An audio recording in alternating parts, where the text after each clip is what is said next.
The corporal's hands were black with ink when the shell hit close enough to rattle the press off its bearings.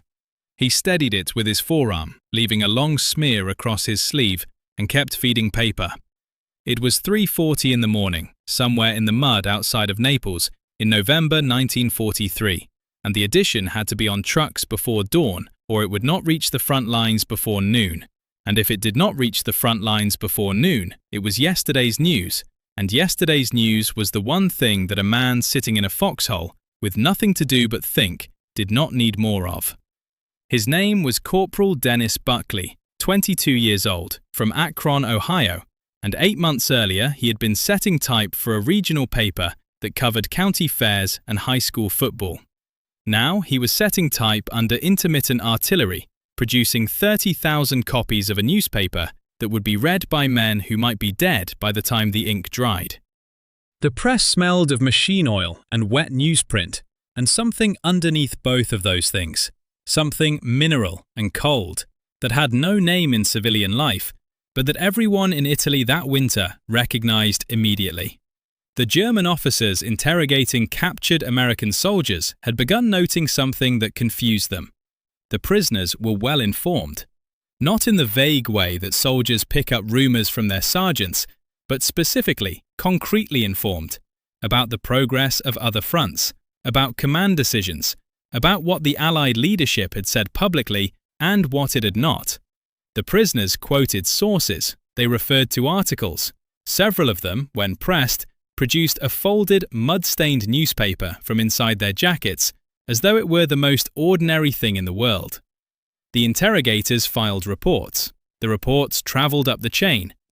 And somewhere in the upper reaches of German military intelligence, an officer sat with a stack of those reports and tried to work out how the Americans were doing something that every military institution in Europe had quietly decided was either impossible or inadvisable, telling their own soldiers the truth, in print, every single day, and delivering it by truck to the edge of the fighting. What that officer could not work out, and what the records suggest he never satisfactorily resolved, was whether this was a propaganda operation so sophisticated it merely resembled journalism, or journalism so disciplined it was achieving the effects of propaganda. The distinction mattered enormously. The answer was more complicated than either possibility, and it started, like most things in this war, long before anyone was ready for it. Part 1. The Foxhole and the Printing Press. The idea that soldiers deserve their own newspaper is older than most people assume, and it has never been a simple idea. It has always been a political problem disguised as a logistical one.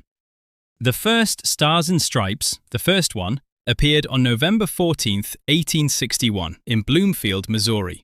It was a single sheet, 4 columns, printed by Union soldiers of the 18th Illinois Infantry who had seized a Confederate newspaper press and decided to use it for something more useful than occupying space. The paper ran for 2 issues. Then the regiment moved, the press stayed behind, and that was the end of it. The idea resurfaced during the First World War in February 1918 when a group of enlisted men in the American Expeditionary Forces launched a new Stars and Stripes out of Paris. The editorial board was remarkable.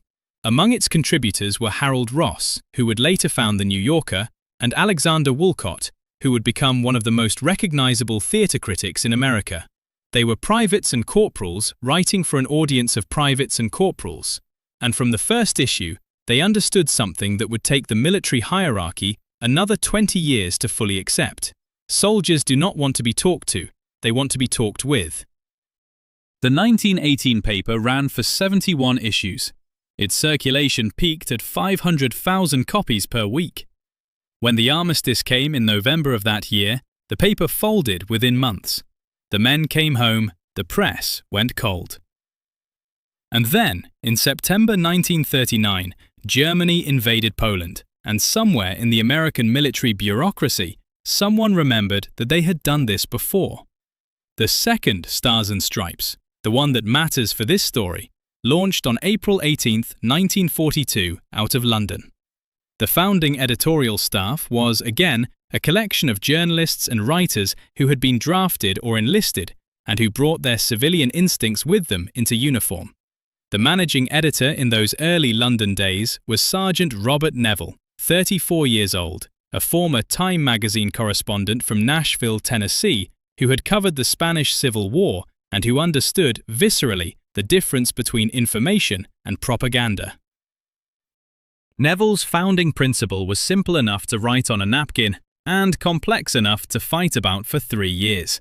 The paper would cover the war the way a real newspaper covers anything, with reporters in the field, with honest reporting on American losses as well as American gains, with letters columns that published soldiers' complaints about army food and military bureaucracy, with sports scores that were not censored for morale purposes, with a crossword puzzle that was not designed to reinforce any message. Stop and think about what that meant in practice. In the autumn of 1942, the Allied war effort was not going well. Rommel was still a problem in North Africa. The Navy was losing ships in the Atlantic faster than they could be built. The first American ground operations in the Pacific had been costly and confused. A conventional military propaganda operation, the kind the German army ran, the kind the British Ministry of Information ran, would have softened all of this, emphasized the gains, buried the losses, framed every setback as a strategic withdrawal toward a better position. Neville's paper reported the losses. Not recklessly, not in ways that gave the enemy operational intelligence. But when American units took heavy casualties, Stars and Stripes said so. When a battle went badly, the paper said it went badly. When the soldiers writing letters to the paper complained that their officers were incompetent, or their equipment was defective, or their food was inedible, the paper printed those letters. This was not universally popular with the military command. General Dwight D. Eisenhower, Supreme Commander of Allied forces in Europe, is documented as having expressed frustration with the paper on multiple occasions. His Chief of Staff, General Walter Bedell Smith, was more direct. In a meeting in the spring of 1944, Smith reportedly told the Stars and Stripes editorial staff that the paper was a pain in the ass. The staff, being soldiers who were also journalists, printed that too. Here is the detail that matters. The paper kept printing. Despite pressure from above, despite the occasional intervention of military censors, despite the structural tension between what a newspaper needs to be and what an army newspaper is expected to be, the editorial staff held its line, and the soldiers in the field knew it. A private in the 34th Infantry Division, writing to his mother from Tunisia in 1943, put it this way: "The paper told you what was actually happening, not what they wanted you to think was happening. What was actually happening. That was the whole thing." That was the whole thing. Part 2. Paris, Presses, and the Problem of Scale. Understand the logistics before you understand the psychology. The psychological power of Stars and Stripes was inseparable from the physical fact of its delivery, and the physical fact of its delivery was one of the most complex newspaper distribution operations in the history of print journalism. Meet Sergeant First Class James Lardner, 26 years old, son of Ring Lardner, the sports writer, graduate of Harvard, class of 1941. Before the war, he had been working at the New Yorker under Harold Ross, the same Harold Ross who had contributed to the First World War version of the paper. Lardner was assigned to the Stars and Stripes distribution desk in Paris in the autumn of 1944, which meant he was responsible for getting the paper from the print plant to the front lines of an active war. The print plant was in Paris, on the Rue Richelieu.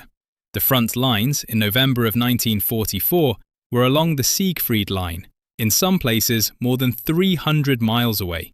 Hold that number, 300 miles, in winter, over roads that were simultaneously being used by supply convoys carrying ammunition, food, fuel, and medical equipment. The paper had to be printed, bundled, loaded onto trucks, driven through the supply chain, broken into smaller bundles at division level, broken again at regimental level, and then physically carried forward by runners or jeeps to company and platoon positions.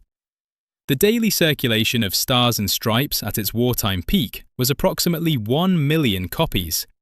That is 1 million copies of a 4 to 8 page newspaper, printed daily, distributed to an army that was spread across 3 countries and actively engaged in combat operations.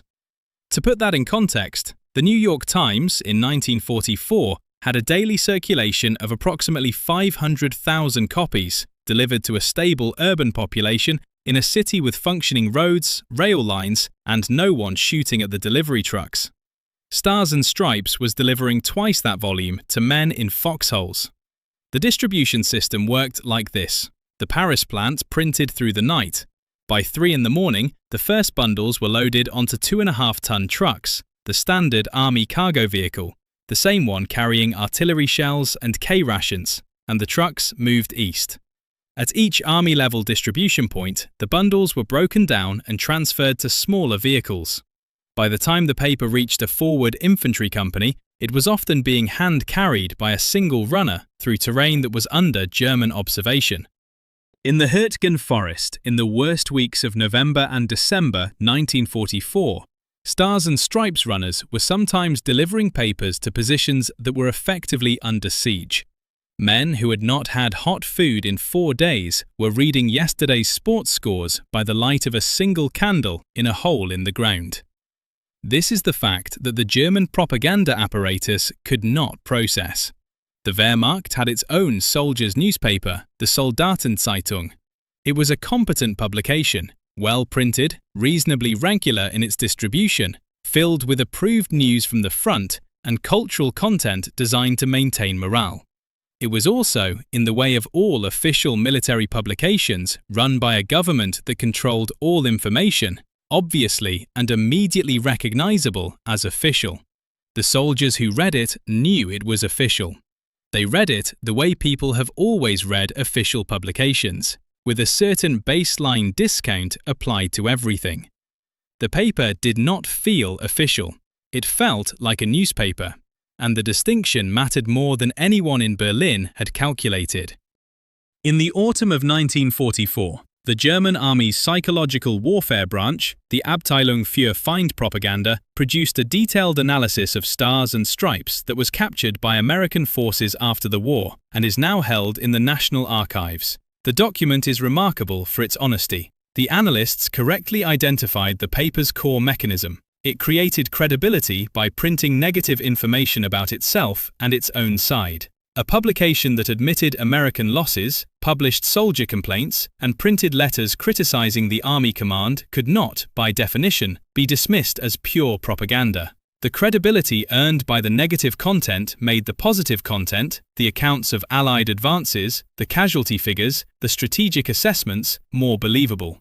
The German analysts knew this. They wrote it down clearly. And then, at the end of the analysis, they arrived at a conclusion that must have been profoundly uncomfortable to write. There was no effective counter. You cannot out-credible a credible source. You cannot manufacture trust. You cannot, in the middle of a war, suddenly start telling your own soldiers the unvarnished truth when you've spent 12 years building a system designed to tell them only what the government wanted them to hear. The Reichsministerium für Volksaufklärung und Propaganda, Goebbels' ministry, had constructed an information environment of extraordinary sophistication and reach, but it had done so by controlling the flow of information rather than earning trust in the marketplace of competing information. The moment an American soldier handed a German prisoner a copy of Stars and Stripes, that prisoner was holding an object that the entire German propaganda apparatus had no answer for. Read that line again. No answer for. Part 3. What the paper actually said and why it worked.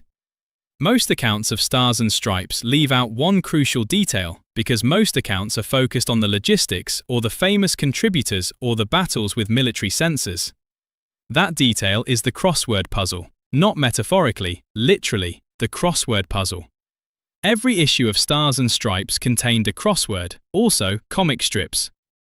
Also sports scores, not just baseball, but boxing, college football, horse racing. Also pin-up drawings, classified ads placed by soldiers looking for pen pals, recipes submitted by readers, cartoons by a 23-year-old private from Springfield, Ohio, named Bill Mauldin. Stop here, because Bill Mauldin is the key to understanding what Stars and Stripes actually was. William Henry Mauldin. Born in Mountain Park, New Mexico on October 29, 1921, his father was a farmer. Before the war, Mauldin had studied at the Chicago Academy of Fine Arts for 1 year, dropping out when his money ran out.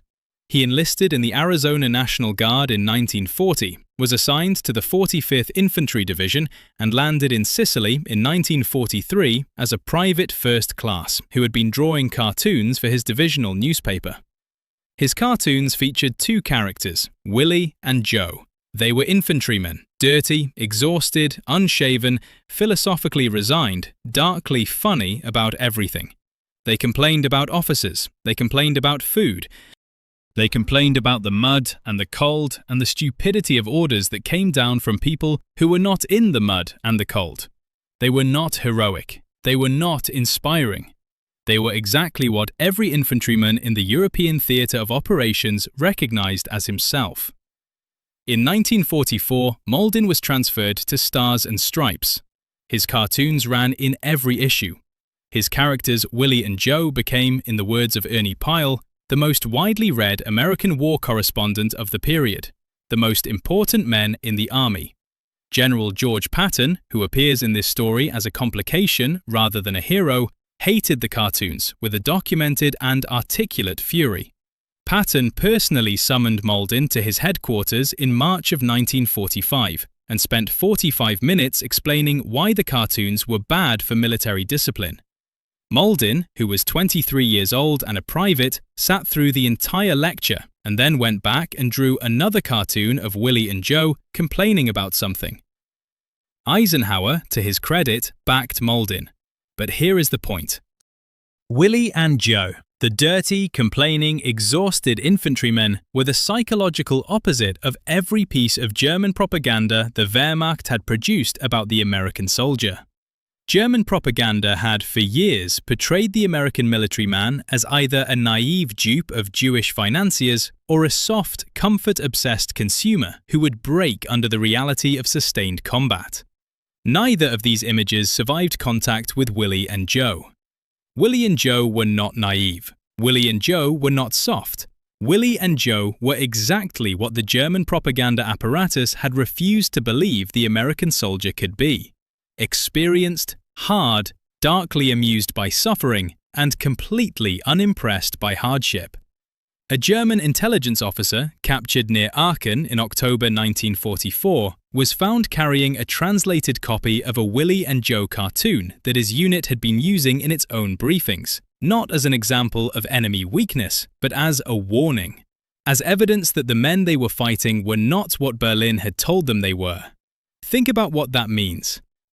The enemy was using American cartoons to brief their own soldiers on the psychological toughness of the opponent. The propaganda had reversed. It had crossed the line and was working in the opposite direction. Now to the mid-roll. At its peak, Stars and Stripes reached 1 million men a day. Men like Bill Mauldin, 23 years old, from New Mexico, a dropout from art school, drew 2 dirty, exhausted infantrymen every single day of the war, and gave those men something that no military briefing and no official communication could give them: the sense that someone saw them clearly, without the flattery and without the management. That clarity is rare. In wartime, it is almost miraculous.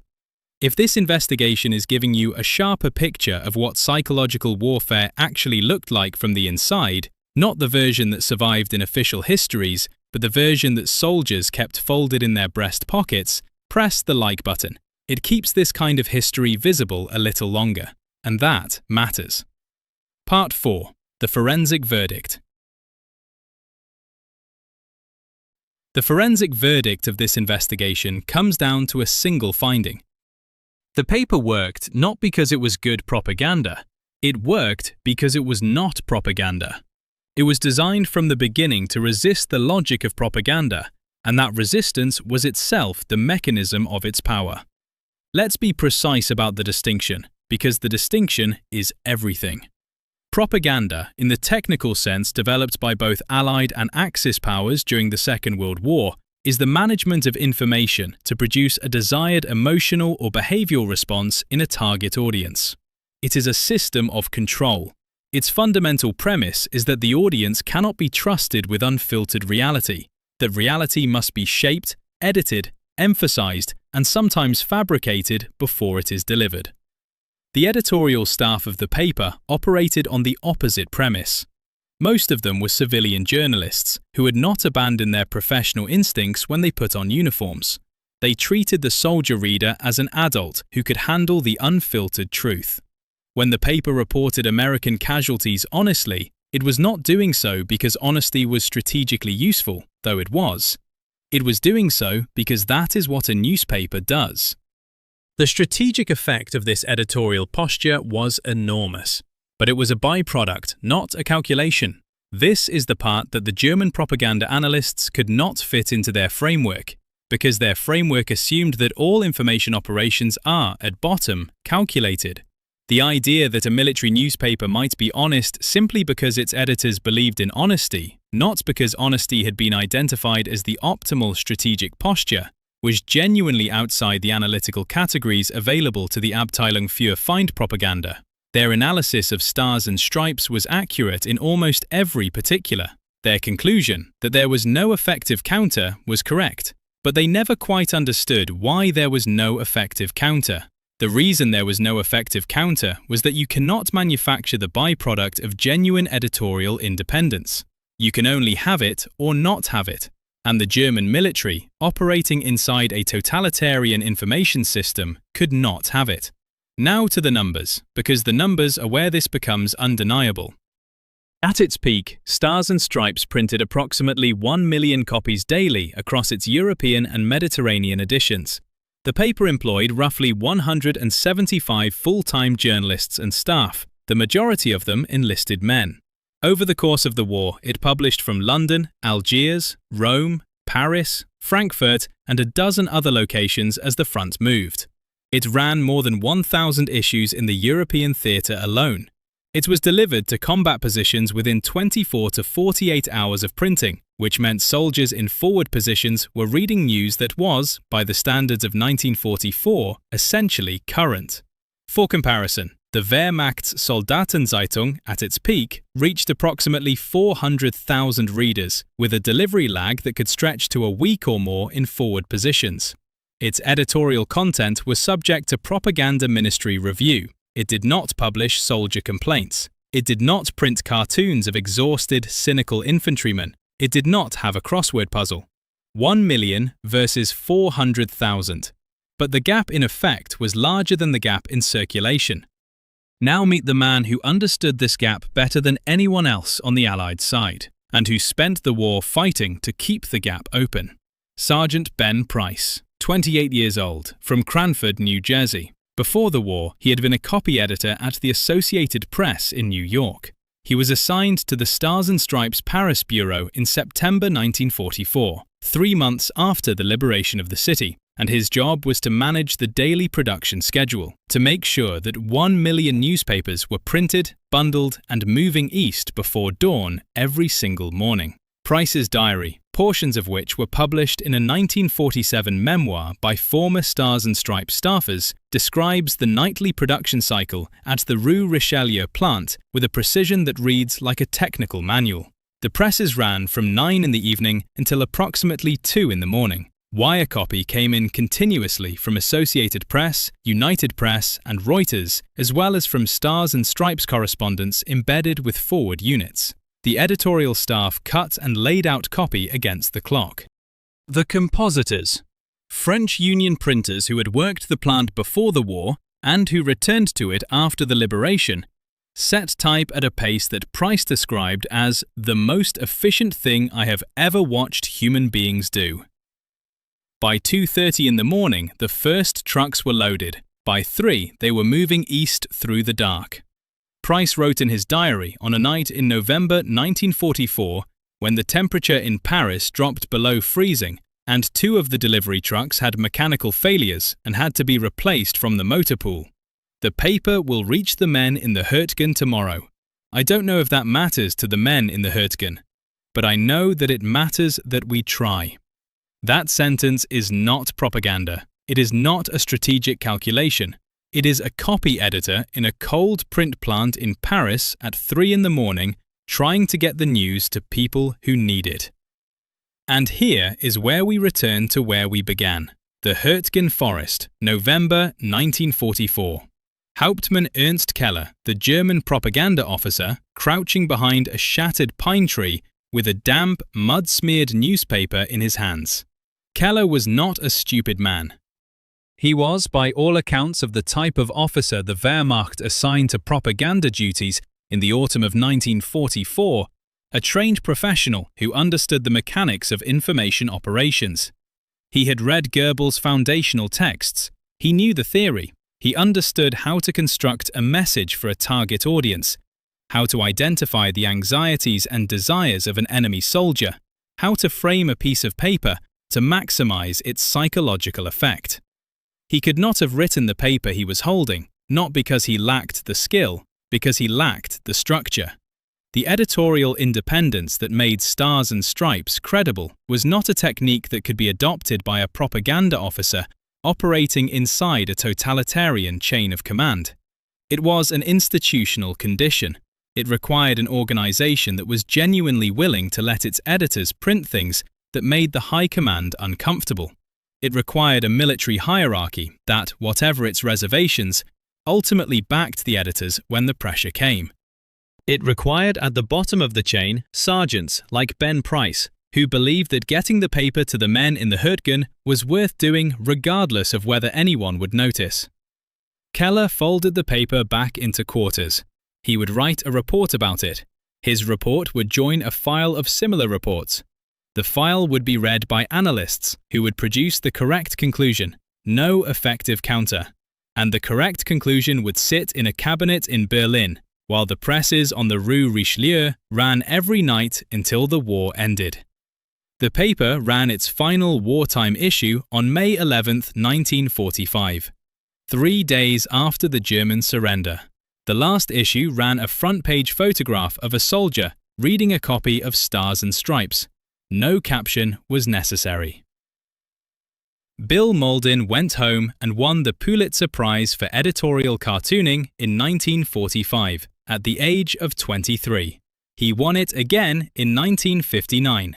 He died in January 2003 in Newport Beach, California, at the age of 81.